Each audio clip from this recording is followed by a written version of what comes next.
Hey guys, it's Alex here, and in this video we're going to talk about the Evans Gambit decline variation. So previously we saw that after the moves e4, e5, knight f3, knight c6, bishop c4, bishop c5, and b4, black in effect grabs the bull by the horns and captures the pawn. This is the main response against the Evans Gambit. And it is certainly leading to very good, very acceptable positions for black. However, sometimes black decides that he will instead decline the gambit and simply drop the bishop back to b6. The benefits of this is that in general you need to study less theory than if you capture the pawn if you play from the black side.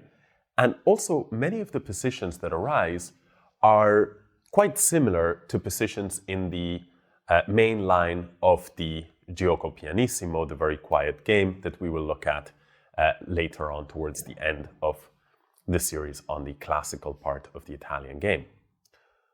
Now, after black drops the bishop back, white follows up with pawn to a4. Now, if on the previous move he was not concerned with the capture of the pawn on b4, then he is also not going to be concerned here. And indeed, it's a bad idea to take this pawn on b4. Instead, black has two main responses. He has to deal with the threat of pawn to a5.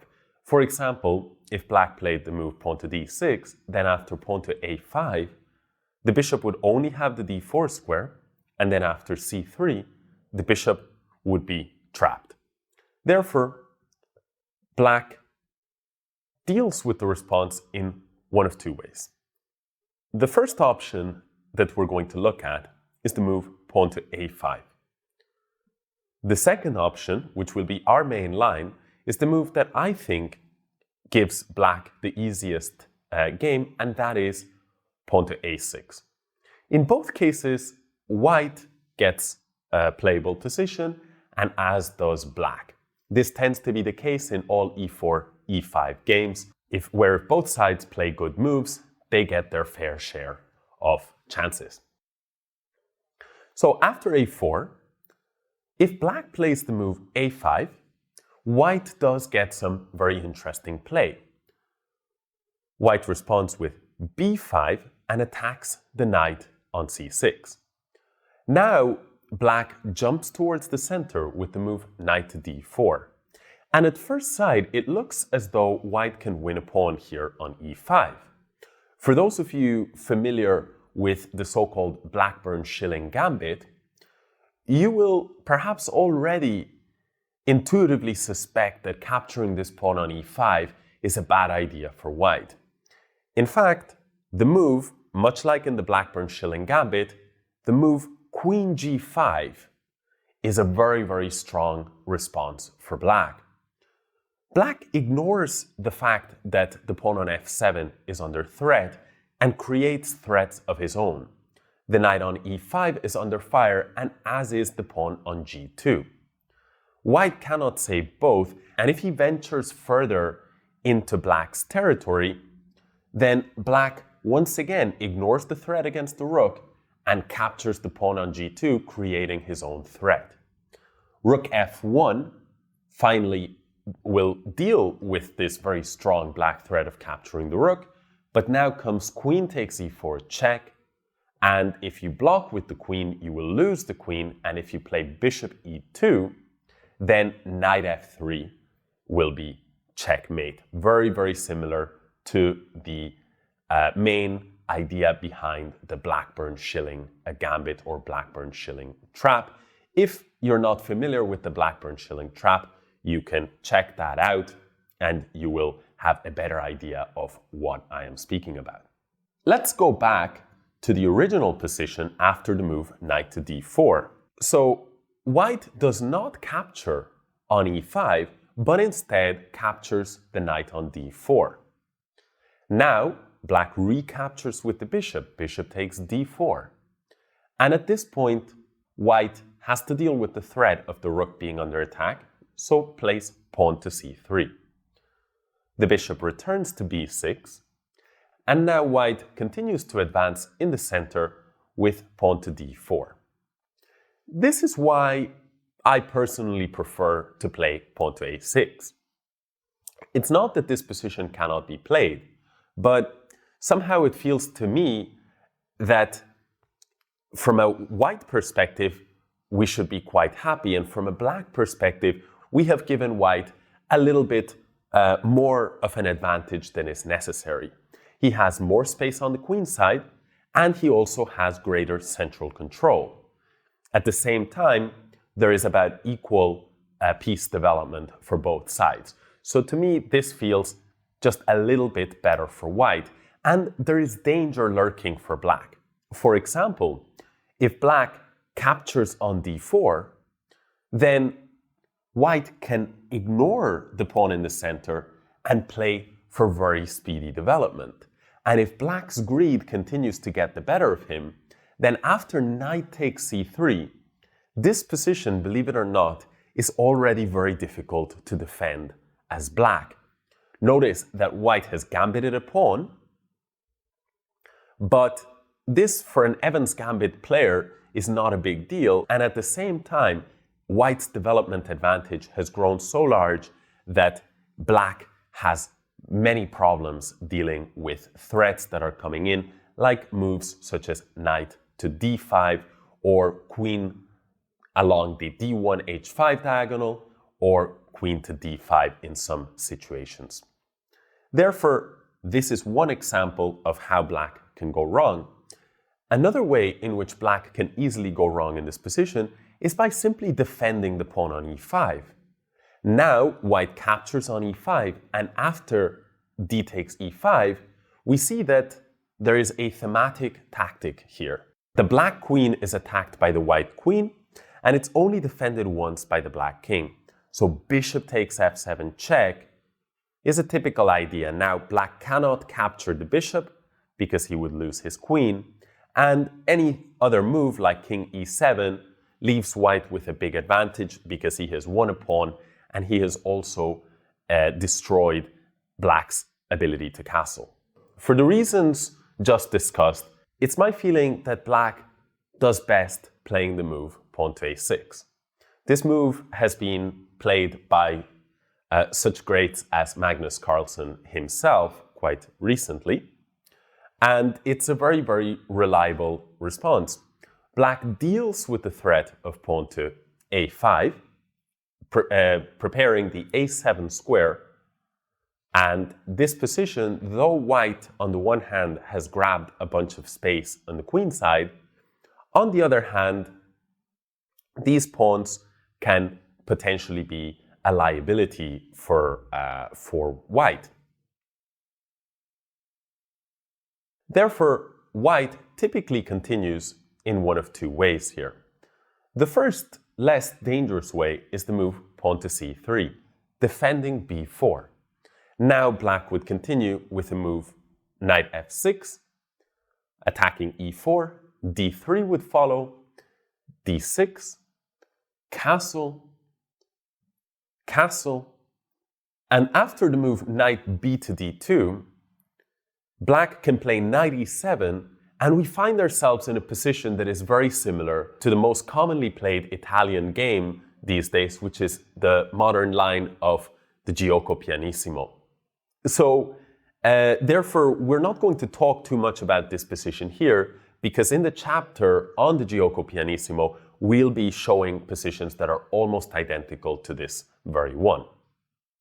So therefore, let's go back, and instead of the move pawn to c3, we show a clever idea by white, which is to play knight to c3 and attempt to place the knight on d5 as quickly as possible. Black prepares for this by playing the move knight f6. But white, in any case, plants the knight on d5. An important question to ask is what happens in the case of knight takes e4? Well, here white simply takes advantage of the fact that black is spending time capturing pawns and he castles. This takes care of the threat on f2, and white also prepares a threat of his own. For example, it's very natural for black to continue here with short castle himself, but after pawn to d3, the knight for black does not have a good square to go to. The most natural square for black would be to bring it to f6, but here white can play bishop g5, and this is a very uncomfortable pin to face. The problem for black is that his dark squared bishop is on the queen side. If he could only bring the bishop back over to the king side, then he would be okay. But there is no easy route back, and in the meantime, white will at some point capture on f6, and we could get a situation where black's kingside pawns are destroyed and his king safety is very much compromised. Therefore, black may instead drop the knight to d6. However, this is even worse. After bishop to g5, the move pawn to f6 is desirable, but this would open up the long diagonal, and now white would have different ideas like knight takes f6, discovered check from both the knight and bishop, or even knight takes b6, discovered check with an attack on the rook. Relatively best would be for black to bring the queen to e8. But here, after pawn a5, the bishop is forced to move. And if the bishop moves back, then knight takes c7 is a deadly fork. Not only are two of the heavy pieces attacked, but in fact, the black queen has no square to run to. It is trapped between the combination of the white bishop and knight and smothered in by its own pieces. So we can see the dangers of capturing the pawn on e4. Let's return to the position. Now, we have established that knight takes e4 is not a good idea. The move that I'm going to recommend is rather strange looking. The move is pawn to d6. Normally, black would like to avoid losing his bishop, but the problem is that there are no great alternatives. For example, knight takes d5, e takes d5, knight d4, pawn to a5, bishop to a7 would be really good for black, were it not for the fact that white can play the frustrating move pawn to d6, gambiting the d-pawn. Now this opens up white's light squared bishop, and at the same time, it makes developing black's light squared bishop long-term problem. After c takes d6, it's clear that black will need a long time to bring this bishop into the game, and so white's chances are a little bit better in the ensuing middle game. So we return to the original decision point. Here I recommend the move pawn to d6. Black is not worried about losing this bishop because although it's true that after knight takes b6 and c takes b6, black's pawn structure on the queen side is damaged and black has lost an important piece, white also has a very concrete problem. White has a pawn on e4 and a pawn on b4, and they are both undefended. The king's knight is attacking the pawn on e4, while the queen's knight is attacking the pawn on b4. White can only save one of them. Pawn to d3 makes sense to defend the pawn on e4, but now black can grab the pawn on b4. I should point out that in this position, Carlsen, when playing one of the top Russian grandmasters, Alexander Grishuk, Carlsen simply castled, and he also obtained a good position and indeed eventually won the game. However, I like the idea of just capturing the pawn. After knight takes b4, I couldn't find any real advantage for white. For example, the game might continue rook to b1, striking at the knight, pawn to a5, defending the knight, bishop a3, putting more pressure on the enemy invader. Black continues with his development, White does likewise. And black for now ignores the threat of capturing twice on b4, since he knows he is up a pawn. In exchange for the pawn, white has the bishop pair and a better structure. So black makes a pragmatic decision, leaves the knight there, and simply continues to improve his pieces. Rook to e8. Now bishop takes b4, a takes b4, rook takes b4. White has recovered his pawn, but on the other hand, he has had to part ways with his bishop pair.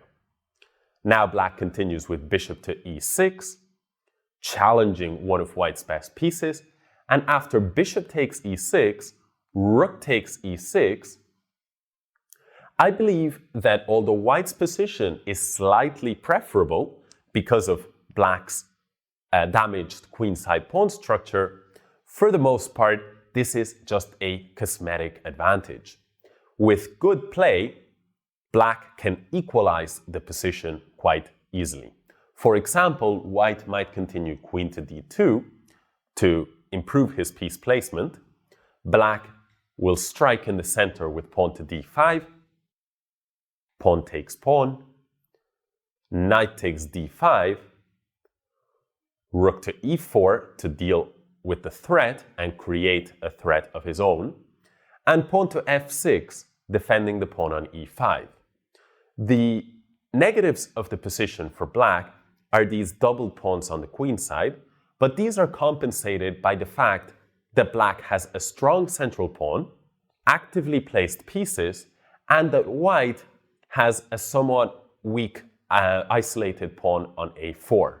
On the bright side, from a white perspective, his king is a little bit safer than black's, since the long diagonal that black's king is on is a little bit more open, and he can exert some pressure along the semi-open b-file.